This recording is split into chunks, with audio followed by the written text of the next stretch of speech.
পানি সম্পদ মন্ত্রী ও বিএনপির যুগ্ম মহাসচিব শহীদ উদ্দিন চৌধুরী আনি বলেছেন, আসন্ন ইউনিয়ন পরিষদ নির্বাচন হবে একটি বড় চ্যালেঞ্জের। দলীয় প্রতীক না থাকায় নির্বাচন আরও প্রতিদ্বন্দ্বিতাপূর্ণ হবে। তাই চেয়ারম্যান পদে প্রার্থী হতে হলে তাকে অবশ্যই জনমানুষের হতে হবে। জনগণের সঙ্গে সম্পৃক্ত, তাদের সুখ দুঃখে পাশে থাকা ও মানুষের কল্যাণে কাজ করার মানসিকতা থাকতে হবে। তিনি আরো বলেন, একাধিক প্রার্থী হলে ভোট বিভক্তির ঝুঁকি তৈরি হয়, যা দলের জন্য ক্ষতিকর হতে পারে। এ বিষয়ে সংশ্লিষ্ট সবাইকে এখন থেকে সচেতন থাকার আহ্বান জানান তিনি। শুক্রবার দুপুরে লক্ষ্মীপুরের হাজী ফতেহ মোহাম্মদিয়া দাখিল মাদ্রাসার বার্ষিক ক্রীড়া প্রতিযোগিতার পুরস্কার বিতরণ অনুষ্ঠানে প্রধান অতিথির বক্তব্যে তিনি একথা বলেন। এ সময় বাংলাদেশ ফুটবল ফেডারেশনের সহসভাপতি ওয়াহিদউদ্দিন চৌধুরী হ্যাপি সহ স্থানীয় বিএনপির নেতাকর্মী, শিক্ষক, অভিভাবক ও শিক্ষার্থীরা উপস্থিত ছিলেন। প্রতিটা জায়গায় জায়গায় ভাঙতেছে, এই বাগনটাকে প্রতিরোধ করতে হবে।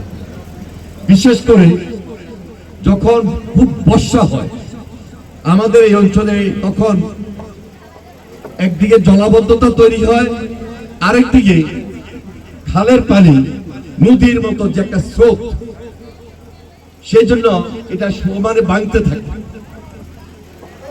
এখান থেকে উদ্ধার হতে হলে আমাদেরকে দুইটা জিনিস করতে হবে।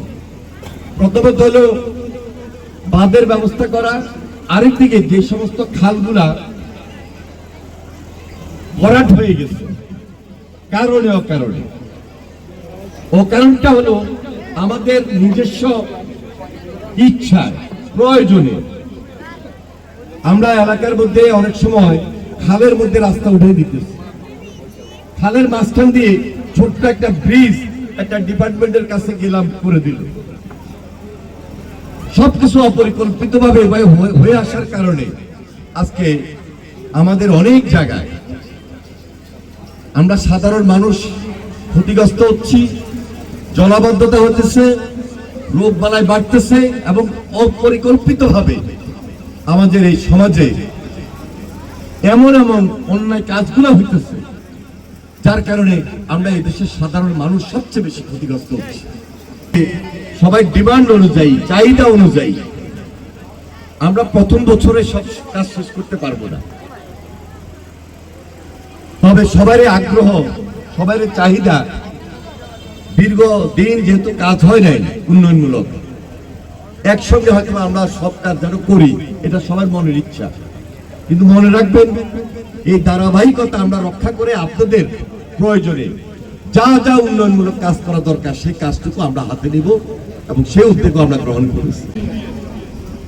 ইউনিয়ন পরিষদ নির্বাচন হবে, সত্যিকারের জনপ্রতিনিধি যেন নির্বাচিত হয়ে আসেন। এখন থেকে আমি বলবো, এবারের নির্বাচন মনে রাখার মতো নির্বাচন হবে। এই কারণে বিগত জাতীয় সংসদ নির্বাচন আমরা যখন করেছি, সেটাও কিন্তু একটা চ্যালেঞ্জের নির্বাচন ছিল। ইউনিয়ন পরিষদের নির্বাচন এটাও কিন্তু আরেকটা কঠিন চ্যালেঞ্জ হবে। এখানে কিন্তু কোনো দলীয় মার্কা নাই, তার কারণে কিন্তু আরো কঠিন হবে। তাহলে দলের পক্ষে যিনি চেয়ারম্যান নির্বাচন করতে চান, সেই ব্যক্তিটা যেন জনবান্ধব হয়, জনগণের সঙ্গে সম্পর্কিত হয় এবং সাধারণ মানুষের প্রয়োজনে মানুষের জন্য কাজ করেন, কাজ করে এসেছেন, মানুষের জন্য খোঁজখবর রাখেন এবং রাখবেন। এই জিনিসগুলোর দিকে নজর রেখে যেন তিনি প্রার্থী হন।